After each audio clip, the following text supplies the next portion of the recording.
जय मसीह की। प्रभु यीशु मसीह के नाम में आप सबका इस assembly of believers church Chandigarh के फेसबुक पेज पे स्वागत है। ये 40 दिन बहुत अनोखे और बहुत खूबसूरत और बहुत ही अनमोल हैं हमारे लिए, क्योंकि हम इन 40 दिनों में हर दिन कुछ ना कुछ नया सीख रहे हैं, कुछ ना कुछ नया हम जान रहे हैं खुदा के बारे में, और खुदा के इतने सेवक लोग खुदा के बारे में बता रहे हैं। बहुत आशीष की बात है। और मुझे खुशी है कि पास्टर नॉर्मन ने मुझे दोबारा ये मौका दिया कि मैं आपके सामने खुदा के कलाम से कुछ पल शेयर कर सकूं, वो बातें जो खुदा ने मेरे दिल पे रखी हैं वो आपके साथ बयां कर सकूं, आपको बता सकूं। और इससे पहले कि हम उस वचन में आगे चले, क्यों ना हम प्रार्थना करें। प्यारे खुदावंद, धन्यवाद देते हैं इस मौके के लिए जो आपने हमें दिया है कि हम आपके कलाम से सुन सकते हैं। दुआ करते खुदावंद कि कलाम आपके आत्मा में हो के खुदावंद बोला जा सके, खुदावंद जो आपकी मर्जी हो खुदावंद वो इस कलाम से पूरी हो सके। हर कोई जो शख्स, हर कोई जो इसको सुन रहा है खुदावंद, वो ना ही सिर्फ सुन के इसको अनदेखा कर दे, लेकिन समझ सके और इस पे चल सके, ताकि मिल के हम सब आपके नाम को और ऊंचा उठा सके। ये छोड़ यीशु मसीह के नाम से मांगते हैं, आमीन। आज के कलाम के लिए जो मेन आयत है जो शेयर करनी है, वो उसके बारे में, वो कोई नई आयत इस चर्च के लिए नहीं है, और उसके बारे में आपको पास्टर नॉर्मन कुछ हफ्ते पहले ऑलरेडी बहुत एक्सप्लेन कर चुके हैं, बता चुके हैं कि उसकी अहमियत क्या है। लेकिन उसमें एक बात ऐसी है जो कि इलाबरेट और करने की जरूरत है शायद, या उसको और इलाबरेट करने का मौका मिला मुझे कि मैं उसको कर सकूं, समझ सकूं, और वही चीज मैं आपके सामने आज यहां शेयर करना चाहता हूं। अगर आप मेरे साथ निकालें भजन संहिता 52 और उसकी 8वीं आयत, तो उसमें कुछ इस प्रकार लिखा है, किंतु मैं परमेश्वर के मंदिर में एक हरे जैतून के वृक्ष सा हूँ। परमेश्वर की करुणा का मुझको सदा सदा के लिए भरोसा है। मैं एक हरे जैतून के वृक्ष जैसा प्रभु के भवन में हूं। और जब इस पे पास्टर शेयर कर रहे थे और जब मैं वहां बैठ के सुन रहा था, तो पवित्र आत्मा ने एक ख्याल मेरे मन में डाला, और वो चीज फिर मैं काफी उसके बारे में ढूंढना शुरू हुआ। वो ये कि हरे जैतून के वृक्ष ही क्यों, और कोई क्यों नहीं। हरे जैतून का वृक्ष अगर आप देखें तो कोई बहुत बड़ा वृक्ष नहीं है, कोई बहुत खूबसूरत सा वृक्ष नहीं है कि जिसको देख के लोग करें अरे वाह ये क्या खूबसूरत वृक्ष है। यहां पे कोई ऐसा वृक्ष नहीं है जिसके बारे में बहुत ज्यादा आप बोलो कि बहुत मजबूत होगा। इससे उस वृक्ष से ज्यादा मजबूत पेड़ या वृक्ष इस दुनिया में पाए जाते हैं। लेकिन जब दाऊद अपने इस भजन में जब बात कर रहा है, और बात कर रहा है कि प्रभु के भवन में लगाया गया हो या रोपा गया हो, तो उसने जो शब्द का इस्तेमाल किया वो किया हरे जैतून का वृक्ष। और खुदा के कलाम में कोई भी चीज ऐसे ही नहीं लिख दी जाती कि किसी के मन में आया उसने लिख दिया, लेकिन हर एक चीज के पीछे पवित्र आत्मा की अगुवाई होती है और उसके पीछे कुछ ना कुछ महत्व होता है। आज हम कुछ पल के लिए यह समझेंगे हरे जैतून का वृक्ष ही क्यों, और क्यों जरूरी है कि हर विश्वासी हरे जैतून के वृक्ष की तरह खुदा के भवन में रोपा जाए, क्योंकि अगर वैसे नहीं रोपा जाएगा तो शायद फलवंत नहीं होगा।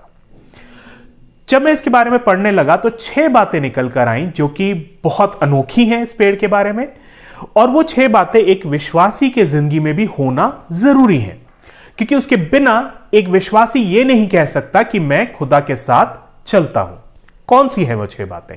सबसे पहली बात कि एक हरे जैतून का वृक्ष कई साल तक बना रहता है, बहुत जल्दी मुरझाता नहीं है, वो कई साल तक बना रहता है, उसकी एज काफी है।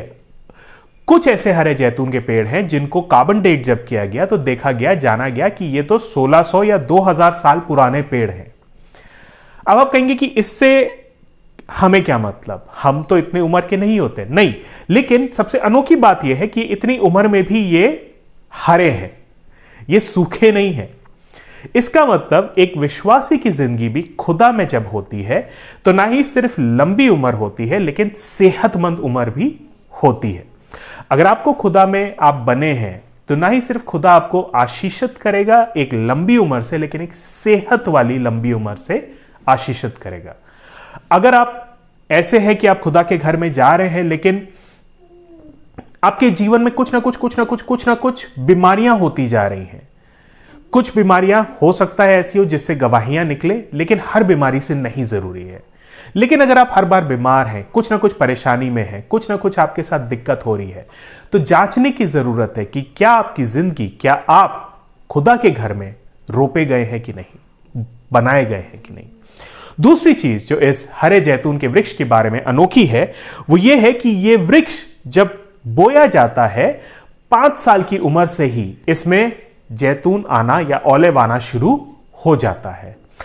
और ये सिर्फ ये नहीं कि 5 साल से 20, 25, 30 हजार, 1500, नहीं, जब तक बना हुआ है तब तक वो फल देता है।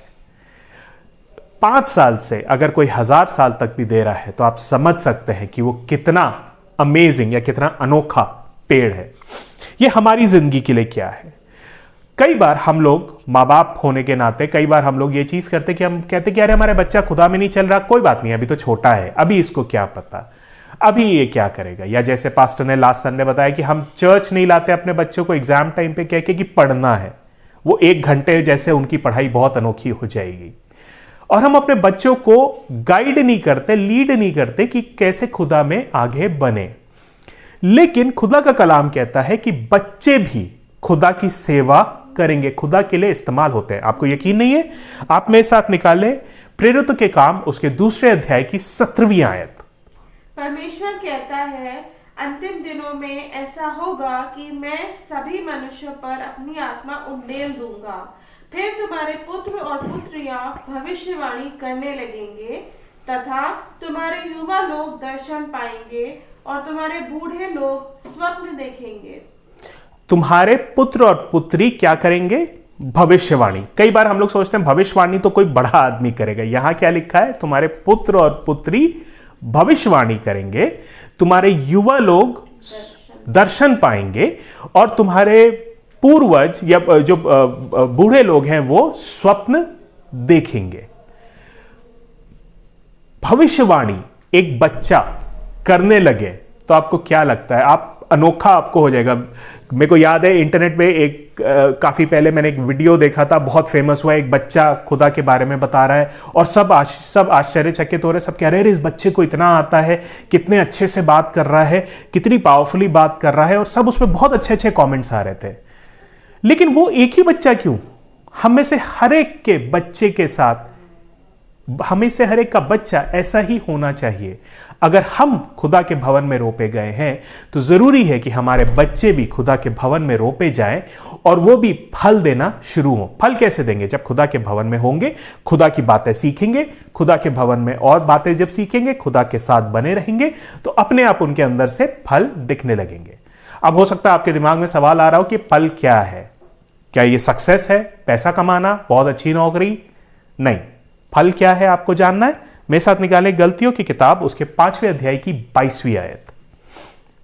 जबकि पवित्र आत्मा प्रेम, प्रसन्नता, शांति, धीरज, दयालुता, नेकी, विश्वास, नम्रता और आत्म संयम उपजाता है।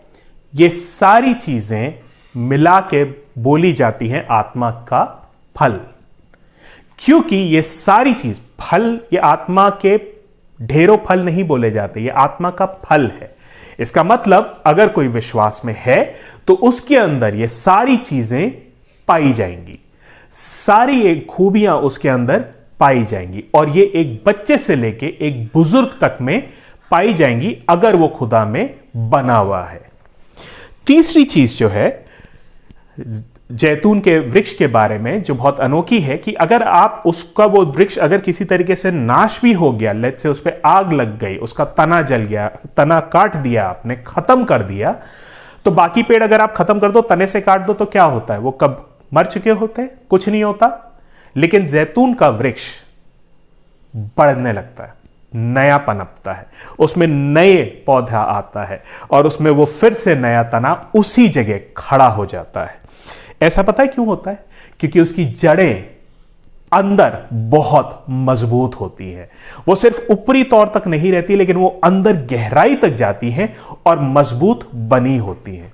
अगर आपकी और मेरी जिंदगी इसी तरीके से, अगर हमारी जड़ें खुदा में मजबूत बनी है, तो चाहे कुछ क्यों ना हो जाए, हमारी जिंदगी में दोबारा चढ़ाव आएगा। जरूरी है कि हम कलाम में इतने मजबूती से बने हो, हमें कलाम सिर्फ पता नहीं हो, लेकिन कलाम हमारी जिंदगी में हो, हम कलाम जीते हो अपनी जिंदगी से, पवित्र आत्मा में बने हो, और पवित्र आत्मा के गाइडेंस में हमारी जिंदगी अगर चल रही है और हम रोपे गए हैं खुदा के भवन में, तो चाहे अय्यूब की तरह हमारी पूरी जिंदगी खत्म क्यों ना हो जाए, सब कुछ नुकसान क्यों ना हो जाए, फिर भी नया पनपेगा। फिर भी जब खुदा की आशीष होगी, दोबारा चीजें रिस्टोर होंगी। और सबसे आशीषित भरी बात जो मुझे अय्यूब की जिंदगी से लगती है कि जब खुदा ने उसको वापस दिया, तो सिर्फ ये नहीं किया कि अच्छा तुमने इतना लिया था, चलो तुम्हें इतना वापस किया, नहीं, उसको दुगना दिया। दुगना पता क्यों दिया? क्योंकि उसने खुदा को नहीं छोड़ा, उसने खुदा के ऊपर भरोसा नहीं छोड़ा। उसकी जड़ें इतनी मजबूत थी कि जब उसकी बीवी ने भी बोला कि हाय कर और मर जा, तब भी उसने कहा कि नहीं, खुदा से हाथ से क्या हम भलाई लेंगे और बुराई नहीं। वो खुदा में बना हुआ था।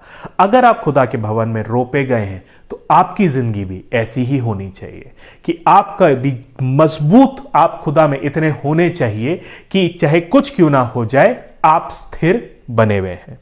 और इसी के साथ चौथी चीज जो है कि एक जैतून का वृक्ष जो है, उसको बहुत ज्यादा पानी की जरूरत नहीं है। वो अकाल के समय में भी, सूखे के समय में भी पनपता है, बढ़ता है, हरा रहता है और उसमें फल होते हैं। ये एक विश्वासी की जिंदगी में बहुत जरूरी चीज है। जब सब कुछ अच्छा हो, तब तो मैं खुदा के भवन में भी आ रहा हूं, मैं बहुत कुछ अच्छा काम कर रहा हूं, मैं जो बोलो मैं वो करने को तैयार हूं, लेकिन मेरे साथ कुछ परेशानी हो और मैं कह दूं नहीं जी, मैं अब नहीं आ सकता खुदा के भवन में, इसने मुझे ऐसा क्यों कह दिया। शायद किसी ने आपको टोक दिया, शायद पास्टर ने आपसे बोल दिया नहीं जी तुम इतना लंबा मत बोलो, हट जाओ यहां से, बैठ जाओ, कम बोला करो, थोड़ा बोला करो, और आप कहे नहीं जी मेरे को ऐसे क्यों बोल दिया। अरे कई बार हमारी जिंदगी में कुछ कुछ ऐसी चीजें होती हैं जो हमें लगता है कि हमारे ईगो को हर्ट करती है और हमें लगता है कि अब हम शायद नहीं खुदा में बढ़ सकते, हो सकता है कोई नुकसान हो गया और हम कहे अब हम खुदा में नहीं बढ़ सकते। लेकिन एक जैतून के वृक्ष की तरह अगर आप खुदा के घर में रोपे गए हैं, तो चाहे कुछ क्यों ना हो जाए, उस तंगहाली में, उस परेशानी में, उस दुख में आपका दिल शायद दुख रहा होगा, लेकिन आप फिर भी खुदा की सेवा करेंगे और आपकी जिंदगी में वो फल दिखाई देगा। अगर फल दिखना बंद हो जाए, तो समझ लीजिए कि कहीं पे आप गड़बड़ हैं, आप शायद रोपे नहीं गए हैं, या आपको फिर से खुदा के घर में जुड़ना जरूरी है। क्योंकि जब तक जुड़े रहेंगे, चाहे कुछ क्यों ना हो जाए आसपास, आप हमेशा फलवंत रहेंगे। पांचवी चीज, जो बड़े जैतून के वृक्ष होते हैं, वो सिर्फ ये नहीं करते कि थोड़े बहुत फल दे दिए कभी और कभी मन किया तो ज्यादा दे दिए, नहीं। एक स्टडी बताती है कि औसतन एक जैतून का जो वृक्ष है, बड़ा पेड़ जो पूरा बड़ा हो चुका होता है, वो 180 किलो ऑलिव या जैतून देता है साल भर में, अंदाजन 15 किलो महीने का। 10 से 15 किलो, इतने बड़े ऑलिव के 10 से 15 किलो की खेप बहुत ज्यादा होगी। इसी तरीके से एक विश्वासी की जिंदगी भी बहुत जेनरस जिंदगी होती है।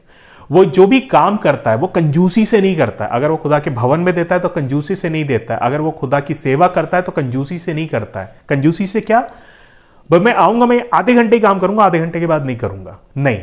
वो जाता है पूरे मन से, काम करता है, पूरा मन लगा के वहां पे रहता है। खुदा का भवन खुला, खुदा के भवन में वो पहले से पहुंच जाता है, वक्त से पहले पहुंचता है और वहां जाके काम करता है। अगर किसी को घर पे बुलाता है तो सिर्फ ये नहीं करता कि थोड़ा सा बस दे दिया, पानी दे दिया, कुछ दे दिया, नहीं। वो जितना कर सकता है वो उसके लिए उतनी सेवा करता है। पास्टर उसको कुछ भी बोले, वो काम वो पूरे दिल से करता है, चाहे कुछ क्यों ना हो रहा हो। ये होता है एक जेनरस नेचर जैतून के वृक्ष का।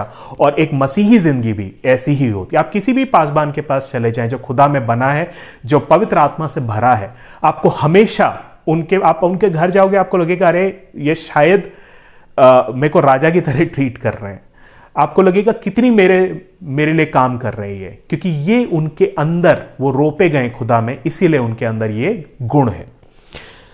छठी चीज, और जो शायद सबसे ज्यादा महत्वपूर्ण है, कि एक जैतून का वृक्ष पवित्र वृक्ष माना जाता है। क्यों पवित्र? जैतून जो फल होता है उसको दबा के उसमें से तेल निकलता है, और पुराने जमाने में वो तेल इस्तेमाल होता था दिए जलाने के लिए, और जो खुदा के भवन में भी रखे जाते थे दिए, लिखा रह गया है उसमें। जब खुदा बता रहा था कि ये चीजें और कितना तेल और कितना क्या करोगे, तो उसमें लिखा था प्योर बीटन ऑलिव ऑयल। पवित्र तेल माना जाता है जैतून के तेल को। उसकी पत्तियां जो होती हैं, उसकी पत्तियों से क्राउन बनाया जाता था, जो कि लोगों के जो जीत के आते थे, जो जंग जीत के आए या कोई खेल में जीत के आया, तो उसके सर पे लगाया जाता था रोमन समय में, क्योंकि वो सिंबल होता था कि ये ऑनर है कि आप जीते हो। और उसमें से जैतून के ही पेड़ की पत्तियां लगती थी, क्योंकि वो पेड़ महत्वपूर्ण है, वो पेड़ पवित्र है। आपकी और मेरी जिंदगी क्या है? क्या आपकी और मेरी जिंदगी पवित्र है? अगर हम खुदा के घर में रोपे गए हैं और हम जैतून के वृक्ष की तरह हैं, तो जरूरी है कि हमारी जिंदगी भी उतनी ही पवित्र हो, ताकि खुदा हमारे अंदर से प्योर चीजें निकाल सके। हमारी जिंदगी से पवित्रता दिखनी चाहिए, चाहे कुछ क्यों ना हो, पवित्रता होनी चाहिए। सिर्फ लोगों को दिखाने के लिए नहीं, लेकिन खुदा के सामने जब आप अकेले बैठते हो तो वो पवित्रता होनी जरूरी है। मेरी ये दुआ है कि हम में से हर एक जो ये सुन रहा है, वो उस जैतून के वृक्ष के समान बन सके, रोपा जा सके, खुदा के घर में इतने मजबूती से बना हो कि ना ही सिर्फ उसके अंदर फल दिखाई दे, लेकिन उसकी जड़ें इतनी मजबूत हो कि चाहे कुछ क्यों ना हो, वो खुदा में बना हुआ हो, पवित्र हो, और उसकी जिंदगी में हर एक उसको जो देखे तो आश्चर्यचकित हो कि ये अनोखा है, क्योंकि ये खुदा में और खुदा के घर में खासतौर से बना हुआ है। खुदा आपको आशीष दे।